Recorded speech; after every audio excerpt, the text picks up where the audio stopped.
Bienvenidos, es tiempo de aprender de la palabra de Dios.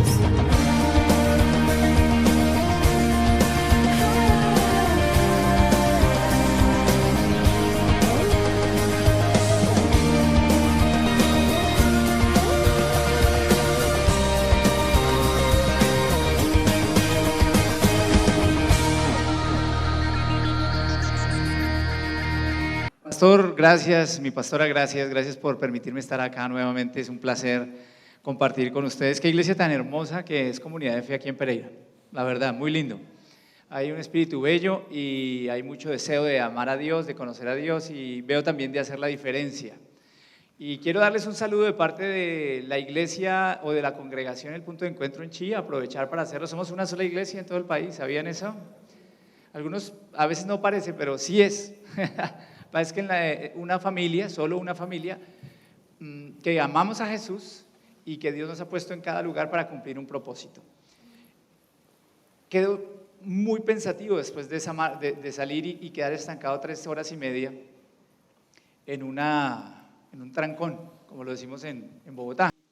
Y quedo pensativo y se une a muchos pensamientos que tengo estos días, he escrito y he visto diferentes reacciones sobre el asunto y como lo dijo el pastor, no voy a tomar una postura, no me corresponde a mí dar mi postura hoy, sino más bien hablar de lo que la palabra dice sobre un aspecto que para mí es más fundamental, porque nosotros pensamos en Colombia y unos creen que hay que marchar, otros creen que no hay que marchar, otros creen que hay que insultar, otros creen que hay que señalar, otros creen que hay que criticar, y yo quiero que nos hagamos esta pregunta: ¿qué cree Dios?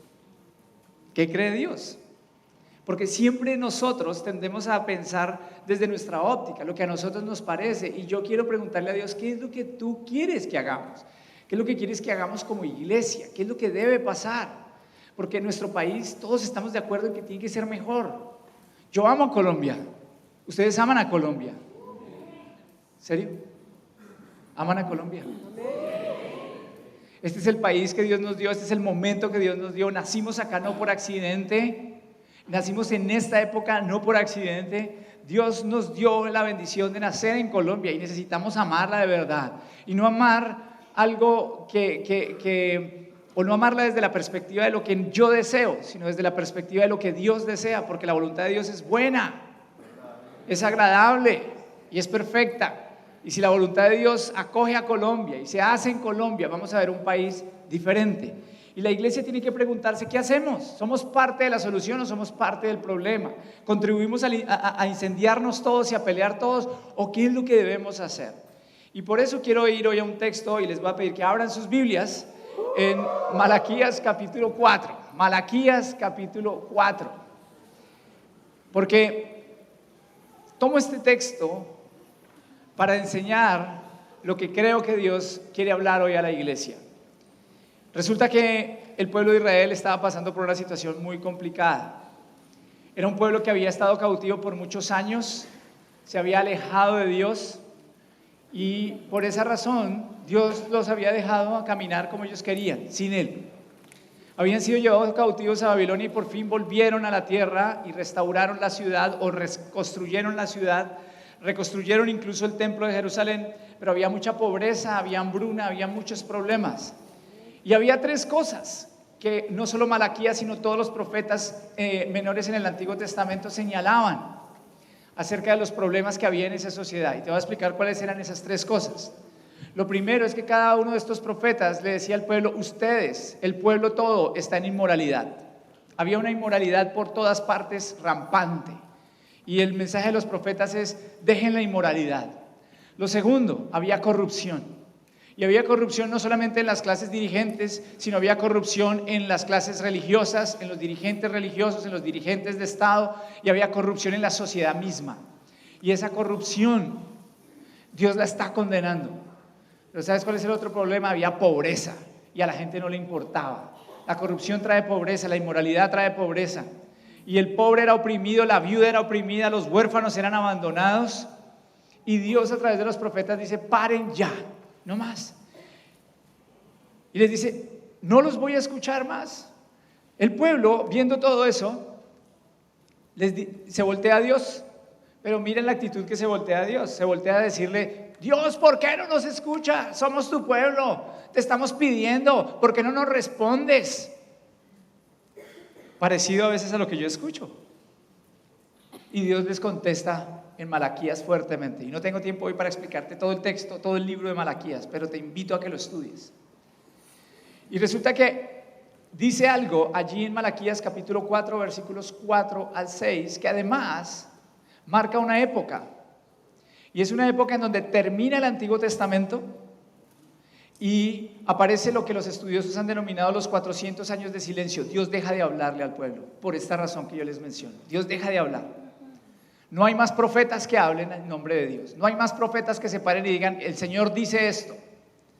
Y por 400 años hay un absoluto silencio en Israel hasta que aparece Dios mismo en medio de nosotros. Dios quita todo intermediario y aparece el Dios hecho hombre, Jesús, y aparece nuevamente Dios hablándole a los seres humanos directamente. Y uno se pregunta, ¿qué dijo Dios al final del Antiguo Testamento para enlazar con el Nuevo Testamento? Y es lo que vamos a leer ahora. Acuérdense de la ley de mi siervo Moisés. Recuerden los preceptos y las leyes que le di en Horeb para todo Israel. Estoy por enviarles al profeta Elías antes que llegue el día del Señor, día grande y terrible. Él hará que los padres se reconcilien con sus hijos y los hijos con sus padres, y así no vendré a herir la tierra con destrucción total. 3 cosas importantes señalan estos versículos que hoy nos van a hablar a nosotros. Pero si nos van a hablar, primero tenemos que entender qué significaba para la gente de ese tiempo. Por eso quise darte contexto. Porque cometemos un error muchas veces leyendo y estudiando la Biblia. Y es que tomamos unos textos y les aplicamos nuestra óptica posmoderna. Los interpretamos desde nuestra perspectiva de hoy. Es muy equivocado porque podemos forzar la Biblia a decir cosas que no dice. Podemos manipular la Biblia para que diga cosas que no dice. Primero, la obligación de todo estudioso es entender qué significaba esto para el pueblo en esa época. Y ahí sí traer una aplicación a este tiempo. Y le voy a decir 3 cosas que significaba para las personas en ese momento. Primero, Dios le está diciendo, mire a dónde, mire al pasado. Hay un enfoque hacia una revelación de Dios en su pueblo. Le dice, mire atrás, mire a la ley que yo le di al siervo Moisés y se la di en un lugar en particular. Y ahorita voy a ahondar sobre eso. Pero le está diciendo, mire a su fundamento. El fundamento del pueblo de Israel era la Torá, es la Torá. Y la Torá tenía la ley de Moisés como base de comunión, de comunicación, de gobierno. Todo en el Estado de Israel estaba basado en la ley de Moisés. El sistema debía estar basado ahí y el problema es que el pueblo no vivía en la ley de Moisés. Y al no vivir en la ley de Moisés, hacía lo que le parecía. Lo segundo que encuentro en el versículo 5 es que hay un enfoque no solo hacia el pasado, sino hacia el futuro, pero es un enfoque de esperanza. Es bien esperanzador. ¿Por qué? Porque dice, Dios es victorioso, Dios va a vencer. Les invita a mirar a dónde. Estoy por enviarles al profeta Elías antes de que llegue el día del Señor, día grande y terrible. Te explico qué significaba eso para ellos. El día del Señor grande y terrible es el día en el que Dios va a decir, ok, yo he permitido en mi soberanía que ustedes gobiernen la tierra. Les pedí que la gobernaran bien y no han querido hacerlo. Les he hecho llamados por años para que vuelvan a mí y vuelvan su rostro y no han querido. Así que yo tengo un tiempo en el que voy a parar esto. Y ese se llama el día grande y terrible. Y ese día, después de dar miles de oportunidades, miles de años, voy a venir y voy a establecer mi reino. Y el día en que yo establezca mi reino, aquellos que fueron rebeldes directamente contra mí, que dañaron a la gente, que se aprovecharon de las viudas, que robaron a los pobres, ese día me van a tener que dar cuentas a mí. Entonces al final quiero explicarte que Dios está señalando hacia un futuro de esperanza para su pueblo. Le está diciendo al pueblo, a los que están mal, les está diciendo, yo sé que está difícil, pero confíen, hay esperanza para el pueblo de Dios. Es lo que Dios quiere decirle hoy a Colombia, a su iglesia. Saben, yo sé que las cosas no están saliendo como ustedes esperan, pero confíen conmigo, hay victoria. Y lo tercero es que en el versículo 6 encontramos que hay un efecto concreto de la ley de Moisés, de la palabra de Dios, de la victoria de Dios en la vida de la gente. Y quiero ser bien preciso en esto. porque es un enfoque directo en lo que pasaba en esa época en la familia. Dice, voy a enviarles al profeta Elías antes de que pase esto, para que las familias se sanen y así su tierra no sea destruida. Que mientras las familias estén destruidas, la tierra estará destruida. Y esto nos habla del efecto práctico de la palabra. Y quiero adelantarme rápidamente a decir esto. Miren, muchos critican a aquellos que creemos en el Dios de la Biblia porque dicen que nosotros vendemos un sistema que le dice a la gente, sufra ahora tranquilo. ¿Por qué? Porque en la eternidad no va a sufrir. Y entonces nos conformamos con el estado de cosas que hay.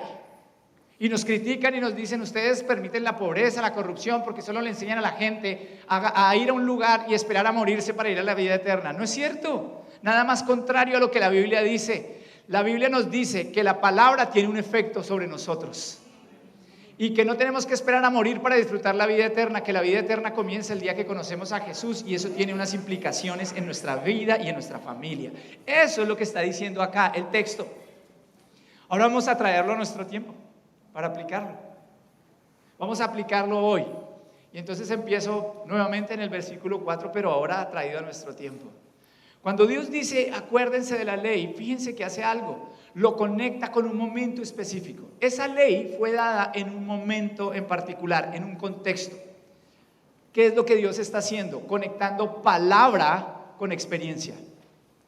Dios está diciendo, yo no doy mi revelación como una serie de versículos sueltos, sin ninguna conexión conmigo mismo. Cuando les dice, recuerden lo que lo que Moisés les dio en Horeb, les está hablando que ellos tienen que recordar a un Dios que es presente, que es real, que opera en la vida de la gente. Cuando los israelitas escuchaban esto, recordaban cosas como, éramos esclavos en Egipto, correcto, y Dios nos sacó. ¿Cómo los sacó de Egipto? ¿A punta de sermones? ¿Los sacó de Egipto a punta de versículos, de teologías, de doctrinas? No, no fue así como los sacó. ¿Sabes qué recordaban ellos? Dios nos sacó con su mano poderosa. Cuando el enemigo, cuando el injusto gobernaba y nos quería tener como esclavos, Él apareció en medio de nosotros y trajo su poder. Y nos sacó de la esclavitud y nos pasó por un mar que abrió frente a nosotros. Así que ellos habían visto a Dios. Ellos vieron cómo Dios le dio maná, comida del cielo. Ellos entendían cómo Dios los había guiado por el camino, en medio de la oscuridad en la noche en el desierto, con una columna de fuego, y cómo en el día los guiaba a través de una nube en el cielo y les mostraba el camino que debían seguir. Ellos no hablaban solo de una ley suelta, ellos hablaban de la palabra conectada con la experiencia. ¿Y sabes cuál es la tragedia de la iglesia de este tiempo? Y tengo que hablarle hoy a la iglesia, que tenemos un montón de gente que sabe versículos bíblicos, que sabe algo de religión, pero que no tiene una experiencia con Dios. Personas que no saben lo que significa un nuevo nacimiento, es encontrarse con Dios y que el corazón cambie, porque es el primer milagro que sucede. El gran milagro que existe es que algunos de nosotros, siendo ateos, agnósticos, siendo todo lo que criticamos hoy de otros, un día nuestro corazón cambió y Dios nos alineó con Él y empezamos a escuchar su voz. Y podemos decir que no tenemos solo la teoría que un pastor nos compartió, que un líder nos habló, sino que podemos hablar de que hemos caminado con un Dios que es vivo y eficaz. Debemos conectar la palabra de Dios con nuestras vidas, no solo conocimiento, vivencia. Debemos entender que la Biblia nos es dada no solo para que se quede aquí en la cabeza, que nuestra fe es una fe real y que no es una fe solo de creencias, sino que es una fe de convicciones. Y hay una diferencia entre creencia y convicción. Creencias nos habla de ideas, convicción nos habla de acción. Yo puedo tener una serie de ideas, esas son creencias, pero estoy abierto a dudar de esas ideas. Pero cuando yo tengo convicción, yo no me la paso dudando de esas convicciones, sino que yo actúo de acuerdo con esas convicciones. Las convicciones son las que llevan a las personas a dar su vida por una causa. Las creencias son las que ayudan a la gente a correr cuando hay un problema. Dios nos invita a que tengamos convicciones y la única forma de tener una verdadera convicción es conectarse realmente con Dios, porque la fe bíblica es mucho más que conocimiento intelectual, es creencia, es confianza. Y no encuentro otra forma mejor de explicarla que con la historia que te voy a contar ahora que leí hace años. Un equilibrista hace muchos años muy conocido se lanzó a sí mismo este reto e invitó a mucha gente para verlo y dijo: vamos a ir a las cataratas del Niágara y en algún lugar yo voy a poner un cable de un extremo a otro y voy a hacer equilibrio ese día. Así que convocó a la gente, el periódico empezó a anunciar lo que iba a pasar meses antes y la gente llegó, multitudes llegaron a ver a este equilibrista. Cuando él iba a hacer su primer paso por el cable, les hizo esta pregunta: ¿cuántos de ustedes creen que yo puedo atravesar este cable sin caerme? Y todo el mundo, adivine qué contestó: usted, todo, yo creo. Así que este hombre empezó a caminar por el cable, fue a un lado y regresó. Y cuando regresó, imagínense cómo estaba la gente. Ayúdeme hoy un poquito. ¿Cómo estaba la gente? ¡Ah! Emocionada, estaban felices, estaban contentos. Ellos habían creído que él podía atravesar esto y lo hizo. Así que él dio un paso más allá y trajo una carretilla consigo. Y le dijo a las personas que estaban allí: ¿cuántos de ustedes creen que yo puedo tomar esta carretilla y caminar con ella hasta el otro extremo sin caerme y volver y regresar? Toda la gente levantó su mano y dijo: yo lo creo, yo creo que puede hacerlo. Efectivamente, este hombre tomó la carretilla, fue y cruzó y regresó sin caerse. ¿Cuál sería la reacción de la gente ese día? ¿Se imaginan? Sí, así, todos espontáneos como ustedes, así, ¡guau! Y de pronto fue más allá e hizo esta tercera pregunta: ¿cuántos de ustedes creen que yo puedo subir a una persona en esta carretilla y cruzar con ella hasta el otro lado y volver sin caernos? Y todo el mundo contestó: nosotros. Levantaron todos la mano. Así que él hizo una cuarta pregunta: ¿quién de ustedes se quiere subir en esta carretilla? ¿Adivina cuántas manos se levantaron? Ninguna. ¿Te das cuenta cuál es la diferencia entre creencia y convicción? Yo puedo creer que Dios hace algo, pero puedo no estar convencido de que Él realmente hace algo. Yo puedo creer que la Biblia tiene ciertas verdades que a mí me gustan, pero no puedo estar convencido de toda la Biblia. Y es lo que encontramos hoy en día. Cuando Dios le dice a este pueblo aquí en Malaquías: vuelva a ver la ley de Moisés, ellos entendían lo que dice Deuteronomio capítulo 6, versículo 4 al 9. Escucha, Israel, dice el Señor nuestro Dios es el único Señor. Ama al Señor tu Dios con todo tu corazón y con toda tu alma y con todas tus fuerzas. Grábate en el corazón estas palabras que hoy te mando. Incúlcaselas continuamente a tus hijos. Háblales de ellas cuando estés en tu casa y cuando vayas por el camino, cuando te acuestes y cuando te levantes. Átalas a tus manos como un signo, llévalas en tu frente como una marca. Escríbelas en los postes de tu casa y en los portones de tus ciudades. Le está diciendo a Israel algo poderoso. Le está diciendo: siembre la palabra, escriba la Biblia, la palabra de Dios en el corazón de sus generaciones, porque si no lo escriben no vivirán como Dios quiere que vivan. Y entonces, si yo no estoy convencido de eso, caigo en el error que muchos caen hoy incluso dentro de la iglesia. Ellos dicen: no, a mis hijos hay que darles el gusto de, o más bien concederles el libre desarrollo de la personalidad. Yo no los voy a forzar. Yo no les voy a enseñar Biblia, porque es que ellos tienen que crecer y ellos decidirán, así como yo decidí en su momento. Y entonces yo te pregunto esto: ¿le darías a tu hijo de 9 años las llaves de tu auto para que te traiga aquí a la iglesia el domingo y él lo maneje?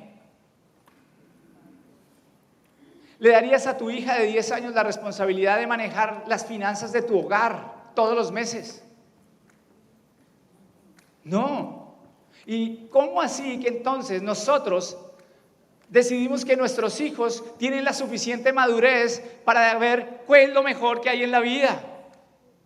Es nuestro derecho y también nuestra responsabilidad educar a nuestros hijos y guiarlos en el amor del Señor. Y si estamos absolutamente convencidos, sabemos que no hay otro camino que es Jesús, porque Jesús dijo: yo soy el camino, yo soy la verdad y yo soy la vida, y nadie va al Padre sino por mí. El problema es que hoy a veces ni siquiera creemos esto. Y yo empiezo a llevar veo este texto Y me doy cuenta de algo más, que la responsabilidad de enseñar a los hijos no es solamente del pastor o la pastora, o de unos pocos líderes que hay acá, sino que dice allí, escucha a quién, Israel. Hoy voy a decirlo de esta forma, traído a este tiempo, escucha, oh iglesia. Tú que estás aquí sentado, no es la responsabilidad de los pastores pastorear a tus hijos, escúchame bien, es tu responsabilidad. Tienes que llevar tú a tus hijos a conocer a Dios. Y para eso primero tienes que recorrer un camino, porque yo no puedo llevar a alguien por un camino que antes no he recorrido. Y no es un camino solo intelectual, es un camino de conexión con Dios. Es ver a Dios, es experimentar a Dios. Esa es nuestra responsabilidad. Hace unas semanas teníamos una situación en mi casa bien compleja financieramente. Y con mi esposa llevábamos 3 años orando por una situación específica que comprometía muchos de los recursos de nuestra casa. Y no habíamos encontrado una respuesta de Dios como esperábamos. Durante 3 años sin desmayar veníamos orando y ya se acercaba una fecha límite. Y nos quedaban pocos días. Así que yo me puse a orar una tarde, noche ya en mi casa y le dije, Señor, bueno, no sé qué pasa, pero yo confío en ti. Yo creo que tú puedes hacer lo mejor para nosotros. Y tal vez lo mejor para nosotros puede implicar una respuesta negativa a lo que yo deseo. Y estoy dispuesto a eso. ¿Por qué? Porque yo confío en ti. Porque yo creo que tú eres bueno. Y aun si las cosas salen no como yo espero, tú me llevarás por ese camino. Y de pronto sentí en mi corazón, leyendo la Biblia, que debía llamar a mi esposa y a mis 2 hijos para orar por esto. Así que los invité a sentarse conmigo y les dije, hijos, la Biblia dice que si nos ponemos de acuerdo en algo y oramos a Dios conforme a su voluntad, Él nos escucha. Y yo les planteé la situación, ellos conocían algo de eso y con mi esposa les explicamos mucho más y les dijimos, vamos a orar, pero vamos a orar diciéndole a Dios, Señor, haz tu voluntad, estamos dispuestos a recibir tu respuesta. A nosotros nos gustaría esto, la verdad creemos que sería bueno, pero estamos dispuestos a escucharlo. Pero te pedimos algo, Señor, llevamos 3 años orando por esto, hoy te pedimos que esta misma semana nosotros podamos saber qué quieres de nosotros. Y el Señor sabe que es así, y mi familia también. A los 5 días, Dios respondió la oración. Dios respondió la oración. Y entonces, ¿sabes qué? Fue increíble, porque la respondió además como yo deseaba que la respondiera. Y llamé a mis hijos a la mesa del comedor, apenas recibimos la respuesta, y les dije, ¿se acuerdan, hijos, que oramos por esto y esto? Y ellos me miraron así, sí, claro, papá, me acuerdo. Y les dije, pues Dios respondió. ¿Se acuerdan que le pedimos que nos respondiera esta semana? Y dijeron, sí, pues Dios respondió. Miren, los ojos de mis hijos se pusieron así. Te voy a decir algo.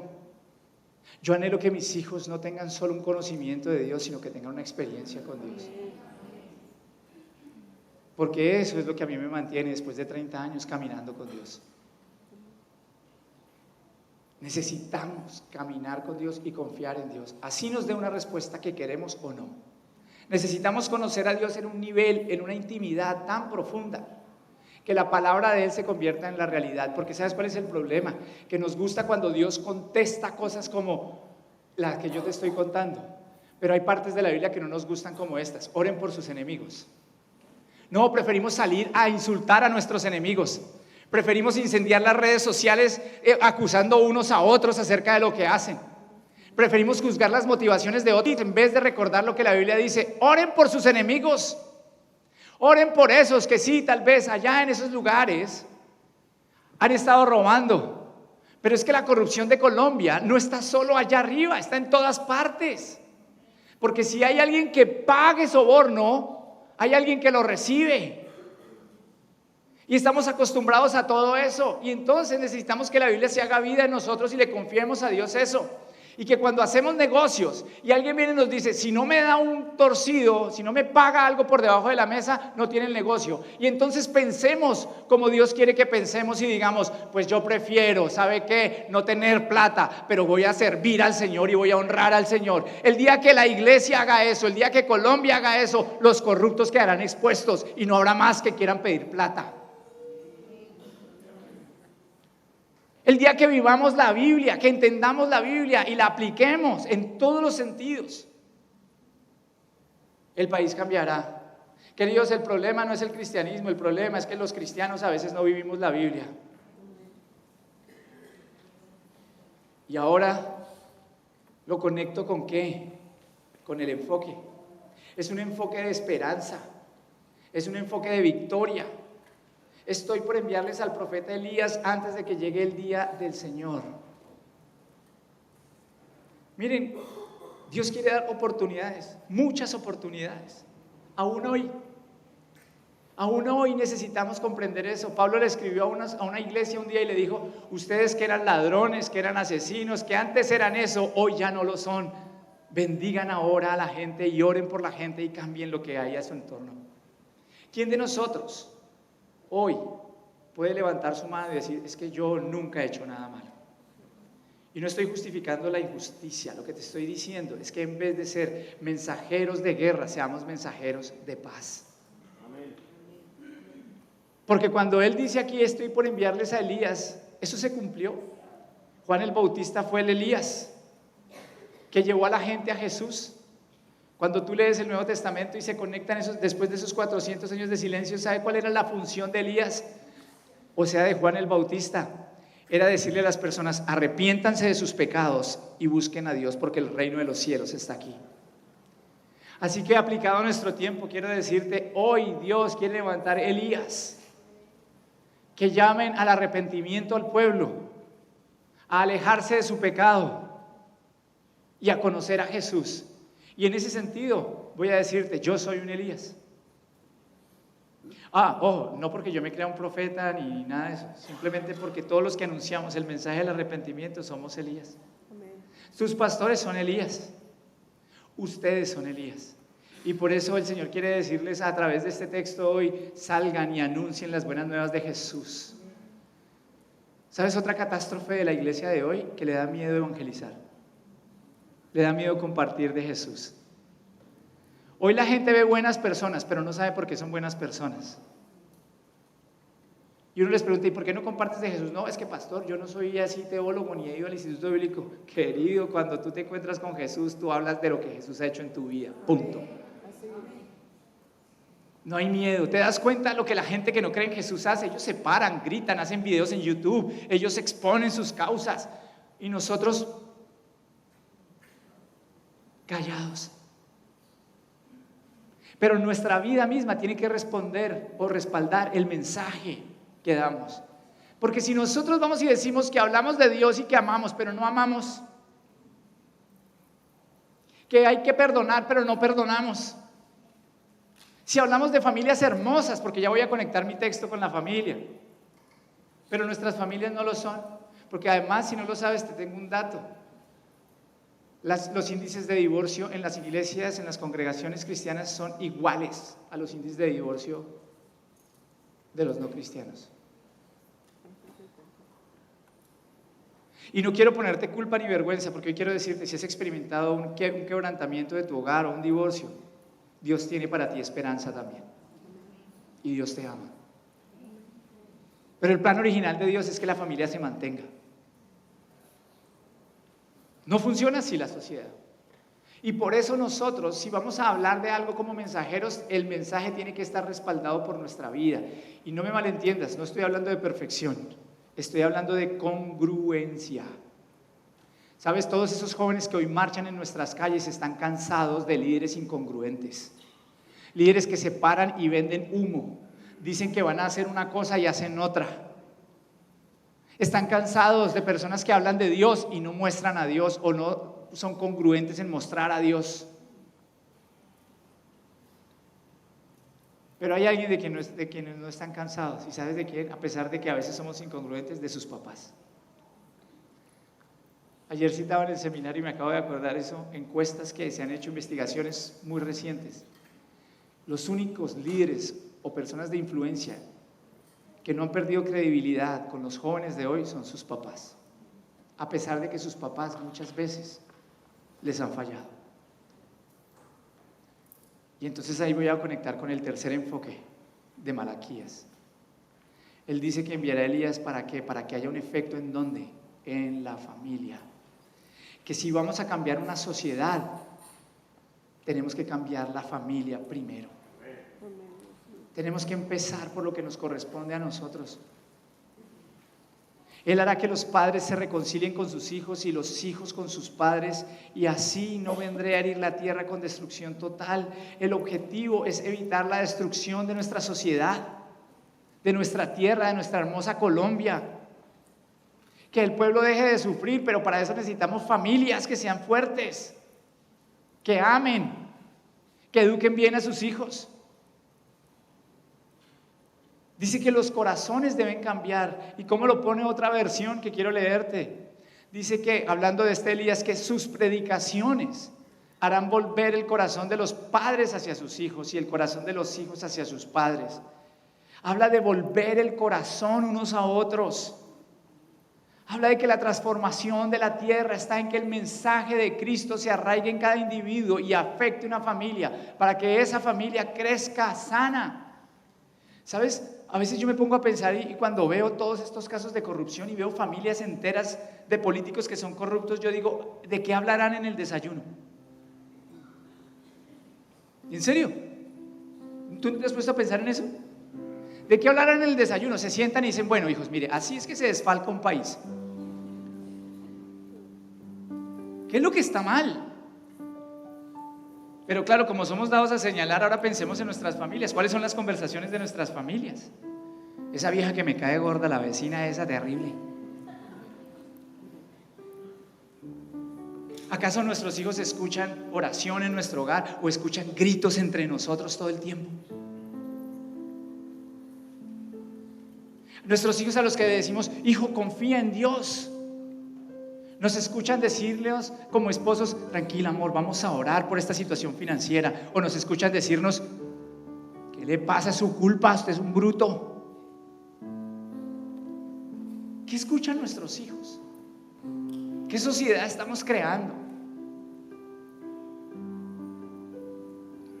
Y entonces, ¿qué significa volver el corazón? ¿Y cuál es el orden? Porque lo que la Biblia nos dice acá es muy importante notar el orden que hay.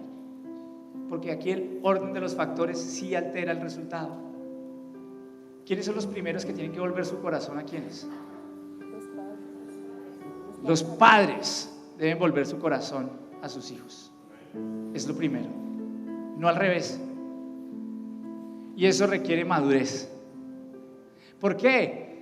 Porque no podemos pretender que unos jovencitos o unas nuevas generaciones que han sido lastimadas, defraudadas, tomen una iniciativa que a veces no pueden tomar porque no comprenden muchas cosas.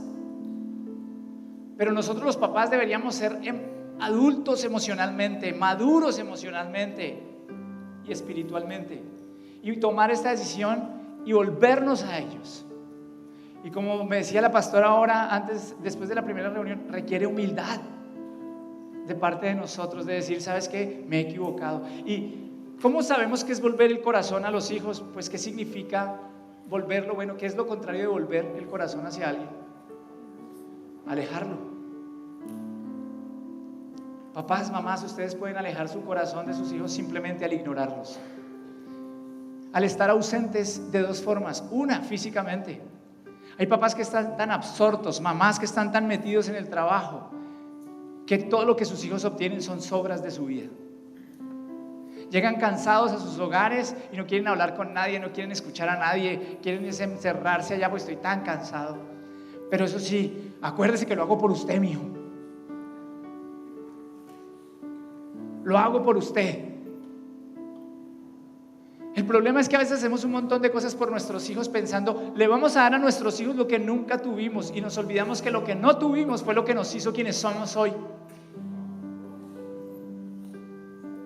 Y no estoy diciendo que no le des una mejor oportunidad de vida a tu hijo, que no lo proyectes, que no lo hagas crecer. Yo quiero eso para mis hijos. Pero mis hijos no necesitan más dinero, me necesitan a mí. Mis hijos no necesitan más juguetes, me necesitan a mí. Y hay algunos que están físicamente. Gloria a Dios por eso. Hay algunos que están físicamente, pero están lejos emocionalmente. No conversan con sus hijos, no los entienden. No saben lo que les duele.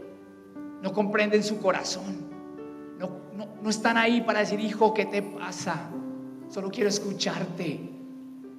Y los hijos desde su corazón gritan: escúchame, estoy solo. Los índices de suicidio están creciendo en nuestras nuevas generaciones. Y crecen también en los segmentos de población que tienen dinero. Puedes alejar el corazón de tu hijo o de tu hija, ser abusivo con él. Porque estamos en una cultura de maldición, hablamos mal unos de otros, nos gritamos, nos ofendemos. Maldecir es decir mal. Le decimos a los hijos: no sea bruto, usted es siempre lo mismo, usted es un tonto. No hay afirmación, no hay sabiduría para trabajar con ellos, para bendecirlos. Ayer hablamos mucho de eso en el seminario. Porque tal vez a nosotros nos trataron así. Les decimos: es que su hermano es mejor que usted no es como su primo, es que ay, ojalá usted fuera como los de la vecina. Nuestros hijos crecen sintiendo que no sirven, que no dan la talla. Y lo único que están esperando es un papá o una mamá que le diga: hijo, te amo, estoy orgulloso de ti. O peor aún, el aumento del abuso sexual hoy en nuestras nuevas generaciones, lastimando sus corazones, sus almas, no solo su físico. O puedes alejar el corazón de tus hijos a través de tener un espíritu amargado. Esta familia que me tocó a mí, desagradecidos.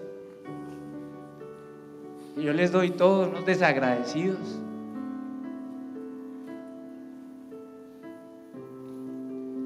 Y hay hijos que necesitan entonces volver el corazón a sus padres. Padre, vuélvete a tus hijos. Que estés presente, que estés conectada, que estés conectado emocional y físicamente, afirmando con tus palabras. Y entonces le pido hoy a los jóvenes de este lugar, a los hijos de este lugar, todos somos hijos, pero les digo: hijos, esto se aplica a los rebeldes y desobedientes. Y quiero decirles algo a los jóvenes que están sentados aquí: después de Dios, nadie en esta tierra los ama más que sus papás, por regla general. Entonces sus papás son súper imperfectos. Claro que sí. Yo soy re imperfecto, me he equivocado con mis hijos. Pero Dios sabe por qué hago lo que hago. Quiero verlos crecer rectos y enamorados de Dios. Y si se han equivocado, perdónenlos. No sean rebeldes. Porque hay hijos que simplemente creen que la grosería, el orgullo es lo que vale para ver si le pagamos a mis papás lo que me hicieron. Necesitas perdonar. Se aplica a hijos de cualquier edad, porque aquí hay hoy personas que no hablan con sus papás, con quienes no viven hace mucho tiempo, porque tienen un corazón dolido hacia ellos. Y voy a decirles algo: si somos creyentes, no tenemos que esperar a que otros den un paso, nosotros debemos darlo. Y hoy te digo a ti: si te han abusado, lo siento con todo mi corazón, pero Dios puede restaurarte. No dejes que la amargura te acabe. Vuelve tu corazón a tus padres, no te rebeles, obedece. Vuelve tu corazón hacia tu mamá, hacia tu papá, hacia tus abuelos, no los descuides, no los abandones. Restauremos juntos a una Colombia que clama, gime por familias buenas, sanas, fuertes. ¿Y por qué debemos hacerlos? Porque Jesús fue el primero que dio el paso para que nosotros nos reconciliáramos con Él. Yo pienso en mi Jesús, Él es Dios. Y Dios no se quedó en el trono allá del cielo, por ponerlo de esta forma, diciendo: estos me han ofendido, han pecado contra mí, chupen. Muéranse allá, acábense allá. ¿Sabes qué hizo Él? Vino y nos buscó. Él dio un paso aún antes de que tú lo conocieras y fue ir a la cruz por tus pecados. Él había podido ser orgulloso y decir: yo soy Dios, a mí tienen que venir a rendirme pleitesía. Él dijo no, porque él entendió que hay un arma que nadie puede enfrentar y es el amor. Y cuando nosotros amamos, volvemos el corazón. Así que en este día de familia hoy quiero invitarte a que hagamos algo. Quiero invitarte a que si estás con tu familia te tomes hoy de la mano, y si puedes hoy ponerte de pie ahí con ellos, hazlo. Quiero pedirte que hoy lo hagas, y quiero pedirte que le tomes de la mano y se miren a los ojos, porque no estamos acostumbrados a hacer esto. Mírense a los ojos hoy nuevamente, algunos sí, otros no, y si están muy bien, genial. Bendíganse unos a otros, hablen unos hacia otros como debe ser, oren unos por otros. Pero tal vez hoy en este momento alguien necesita mirarte a los ojos y decirte: hijo, perdóname. Y no justifiques y no exijas. No digas: bueno, te perdono sí tal cosa. Y no digas: mira, perdóname, pero es que tú hiciste tal otra. No. Hoy es un día de volver nuestro corazón y decir: hijo, perdóname, vuelvo mi corazón a ti, camino hacia ti hoy. Esposo, dile a tu esposa: perdóname. O esposa, pídele a tu esposo: perdóname. O díganse cosas bonitas si es el caso. Y si hay alguien que está sin familia, sabes, hay una familia de la fe aquí en este lugar. Invítense unos a otros a abrazarse, a orar unos por otros, y oremos por nuestra Colombia. Y empieza a orar en este momento. Yo no voy a orar por ti, empieza a orar por tu familia, y no te pierdas la oportunidad de que el cielo se abra en tu hogar al volver tu corazón hacia tu familia. Padre, por favor, sana a Colombia, sana nuestra tierra, sana nuestro país, pero empieza por sanar nuestras familias, que podamos construir familias que realmente te honren, que vivan tu palabra, que te amemos con todo el corazón. Sigue orando.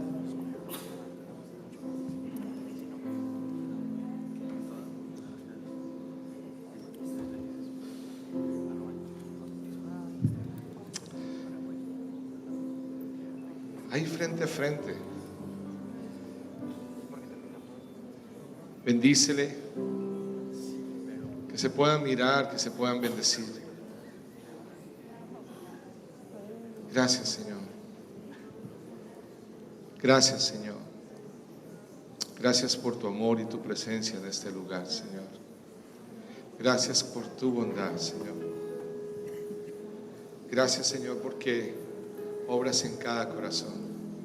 Si tienes que pedirle perdón a tu hijo, tu hija, tu papá, tu hermano, puedes hacerlo, es un buen momento. Gracias, Señor. Gracias por tu presencia en este lugar. Gracias.